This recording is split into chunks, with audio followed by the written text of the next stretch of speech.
Hello, welcome back to my channel. This is something that I spun. I started spinning a few days ago and I have spun this.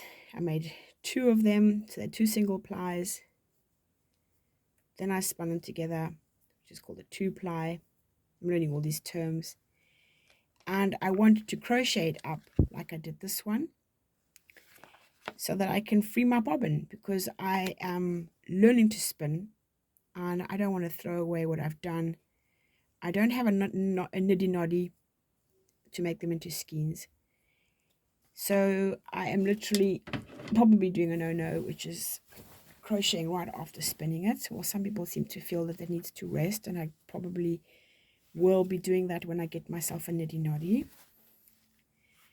But for now, I am going to show you how to crochet. I'm going to start obviously in the center and just continue, and then when the yarn runs out I will be spinning some more and then just adding to it.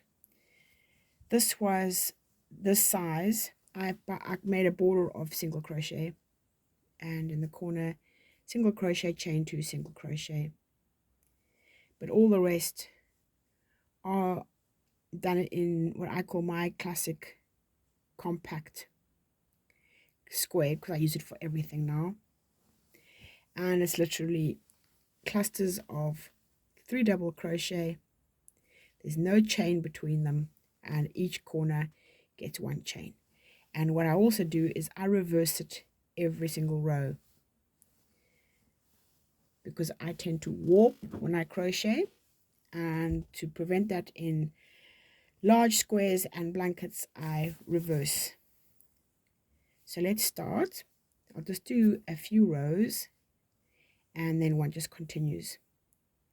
I do have another one with nice shop bought double knit, but I did want to put this video out.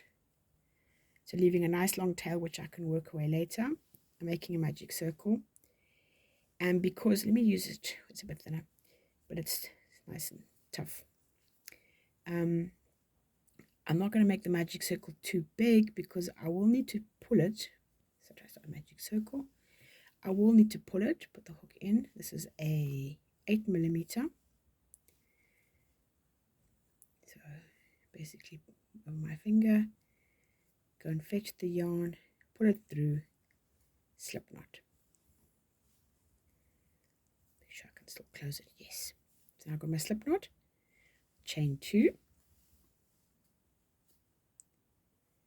and that counts as my first double crochet. And these are US terms.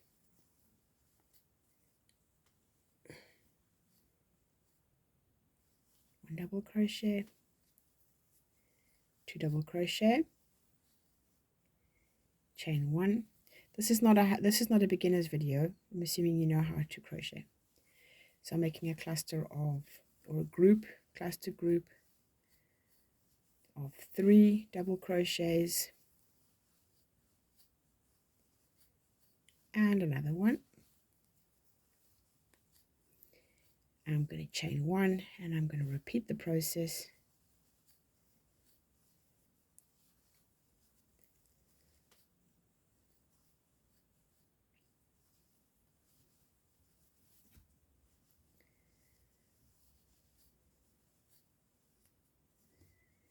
And then I need one more. So I need 4 of those. The chain 1 is the corner.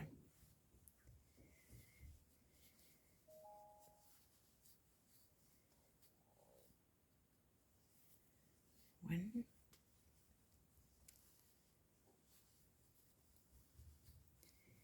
2, 3.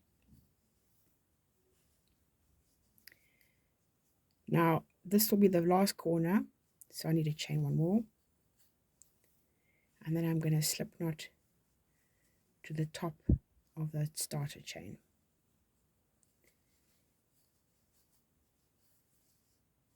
That's my first round completed. So what I'm going to do now is go back with my hook into the space I was into, fetch the yarn, bring it through. I can either go straight into a slip knot, I'm going to make a single crochet, and then I'm going to chain one, and I'm going to turn my work, and I'm going to work in that direction. I'm going to close my slip knot, but I have to be very careful. This is hand spun. I won't close it more than that. That's good enough. And then I'll work this yarn away very carefully afterwards.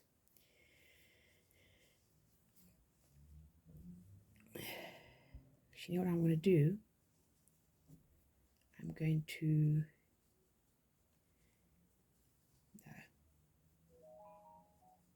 probably, I think I'm going to bring it up there.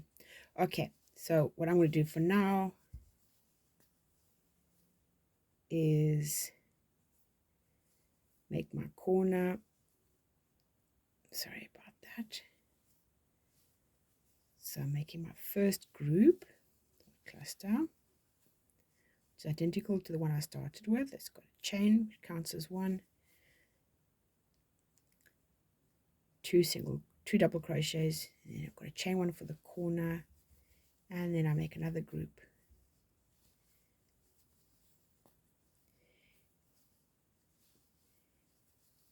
I'm now going to move to the next corner space with the chain one,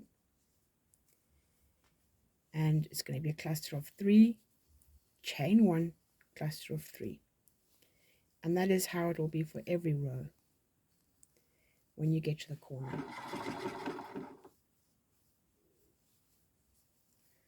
And this hook might be a little bit small. It's a bit thicker than it was last night because this is the first time I have used this particular fleece fiber.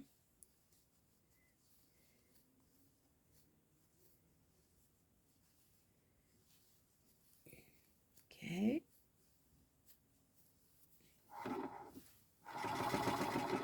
Daisy Kate's wonderful. As the yarn is on the bobbin, it's coming straight off. And the corner.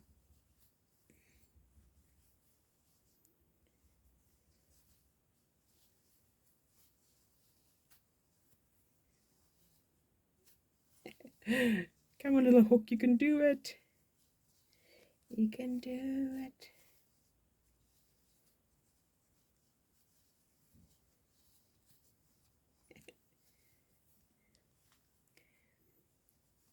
If I come to a thin part, I try and keep the size of the loops as far as possible the same as if it was thick, even though it is thinner. Here's a thin part, I'll show you. So I'm just going to try and keep the size of the loops large, you see, as if they were thick, so that the stitches are of equal height. So the loops are a little bit larger. Come to the end of the row. I was going to feed this guy here up. Make that there. So go in, make sure he's the right direction. Okay, and I'm going to feed him up. I'm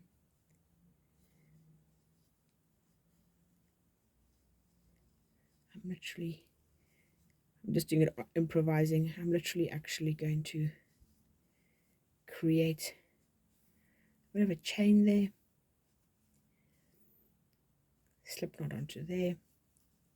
See, this is so rough and ready, I can actually do what I want, really. Look, I've fed him all the way up.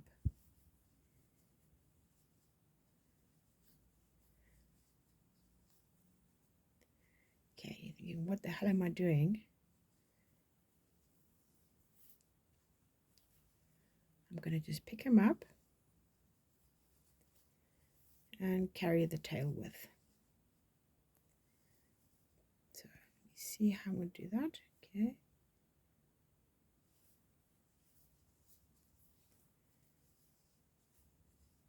And go back into there. I know you're thinking, what on earth is she doing? It's just to make it dissolve in. So where was I? Let's get to the corner. Now I'm going to turn. I need to turn. Okay, turn. Go in there. It's going to be lumpy bumpy, but doesn't really matter. It's the nature of the project to be lumpy bumpy. Can split those two up. I'll take one. Make another one.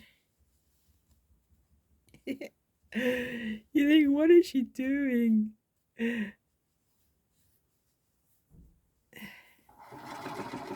going to leave that one there and that one there.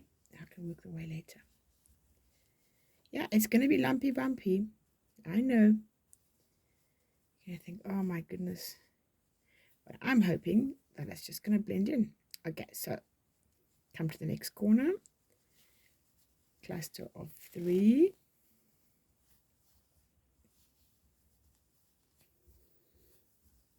And I'm going to come to some very thick parts. And some are going to be thin. Chain 1.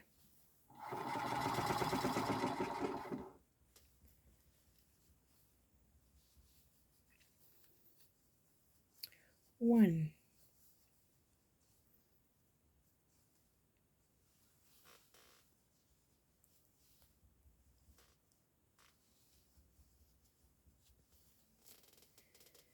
2.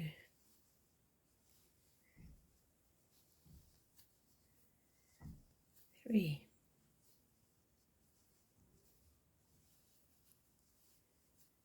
1.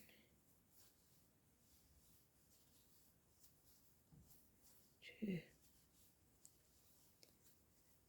3.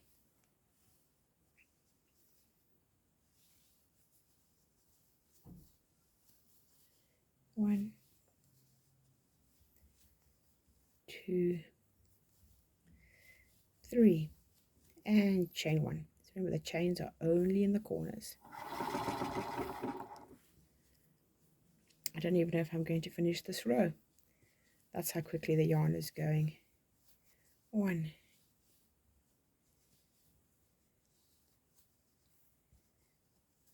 2.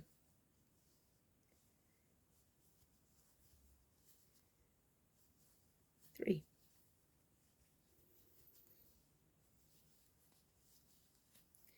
1. 2.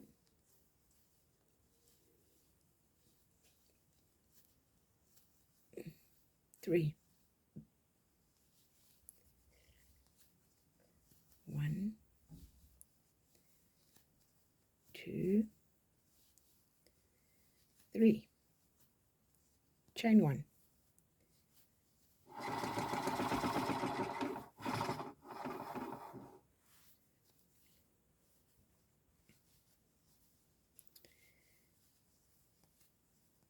1.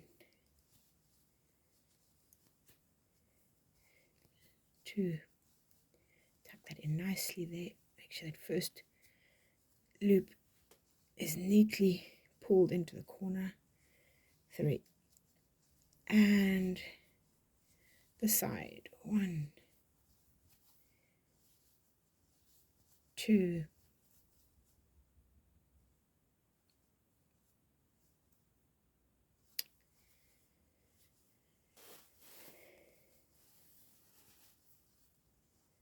3.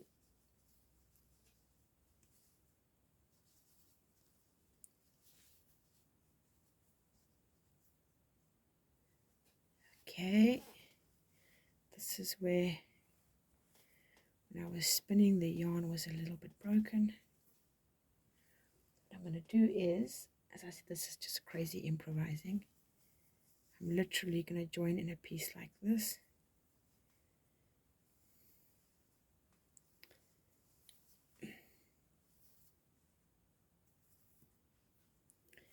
We go back a little bit.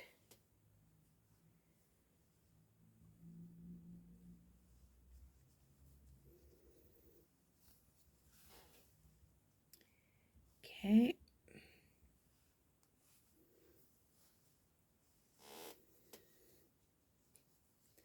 So where was I? Number 3.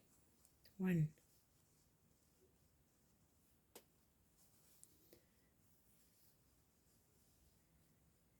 2,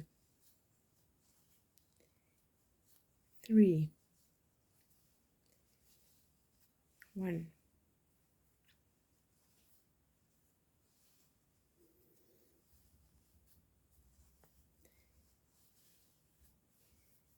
2. No, it's not 2. This was just the second part, sorry. 2, 3, the second part of the stitch. Corner. Chain 1, 1,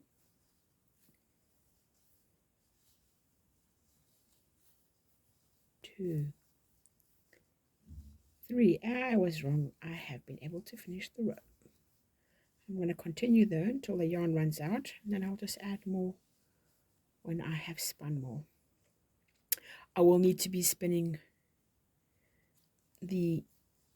one of the yarns at least is going to have to be this guy, because he is very particular. So where am I? 1, 2, 3. Okay, step back, pull the yarn through, chair, and basically it's a single crochet but going back. Okay, and this is the second, because that other one requires the first, and 3. As you can see, I'm going in the opposite direction.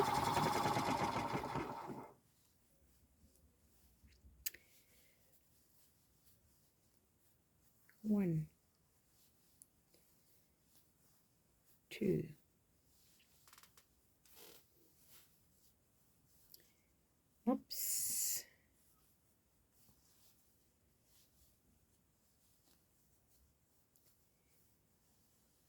2, 3. Okay.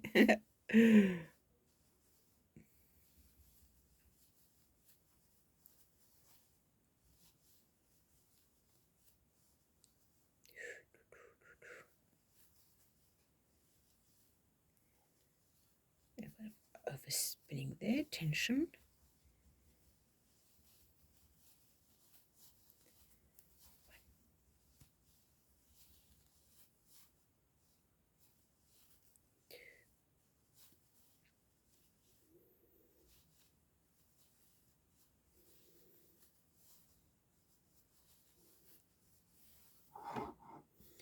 Okay, so let me get this off the spinning bobbin. Yes, for some reason or other, I'd lost the knack right at the end there. It was becoming crazy, the spinning. So I thought I'm just going to stop. Spinning the first ply, give it a break, because sometimes I just seem to lose the mojo. Not mojo, I just seem to lose the technique and I get the wobbles. Nothing goes right. So I thought I'll give it a break, do something else. I thought, okay, I'll spin the 2 together, which I did. Now this one, I'm going to do a little cheat here. Look how thick it is. See, it's got all wrong. I'm actually not going to do 3 there. I'm just going to leave it like that because this has come to an end. Hopefully the other ones will be thinner. Oh, that corner is going to be definitely lopsided. But as you can see, it will even itself out. And you can't even see where did I do the crazy step up? Was it around here? Probably. I'll work this one away with a large darning needle. So there we go. Well, thanks very much for watching. And seeing me for the first time. Oh, it's been absolute years. I cannot remember. I think my daughter was a little tiny girl. So that was 20 odd years ago. And I had a box of hand spun yarn in South Africa. Went over to visit my mum and I found the box of hand spun yarn and I made her a couple of sleeveless what would you call them, waistcoat, not waistcoats, literally just pull them over her head because she was always outside, and we lived in Europe, in France at the time. And so I made her a bunch of those, a hole for her head and all the way down. She was 1.5 at the time, and no, she was 1. She just turned 1, and I just pulled those over her. They were pure wool, but they kept her very warm. Her little arms stuck out and her legs, and she would run everywhere. And yeah, I literally just knitted them. Actually, it was a better spun than this. It was more like that, a bit thicker. But I knitted her those little sleeveless. They're the kind of things that the people who play cricket wear, but not refined like that. It was fairly brute spinning. So there we go. Okay, bye.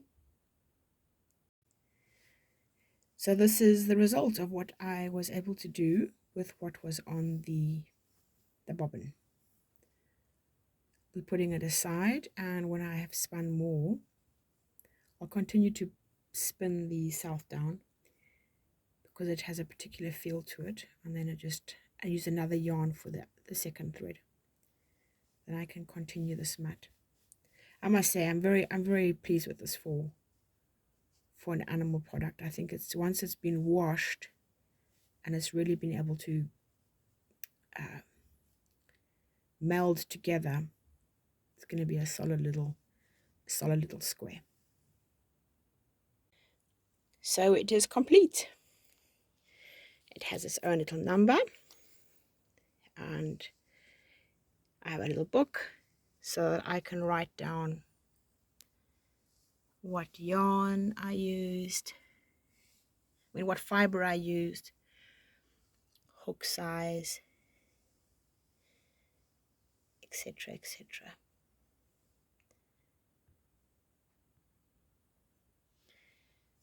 Very happy with that. I measured it. It's 36 centimeters.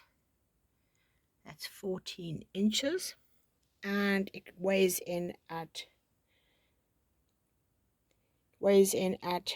215 grams. Soft down, merino, and then right at the end here, it has a row of merino and Kent Romney. Turn it over. Slightly different look on the edge, but I do reverse every row, the granny square, so it is reversible. There we go. If I compare that to my first attempt, this doesn't have any south down in it. This is a mixture of a bunch of different things. I can just see the tension there, overspun tension.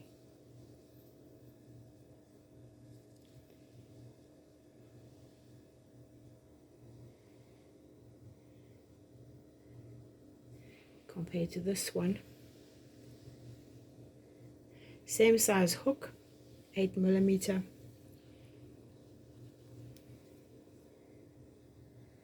Almost the same size. This is 245 grams. The larger one has its own label for my little book, so I can keep note of what I did.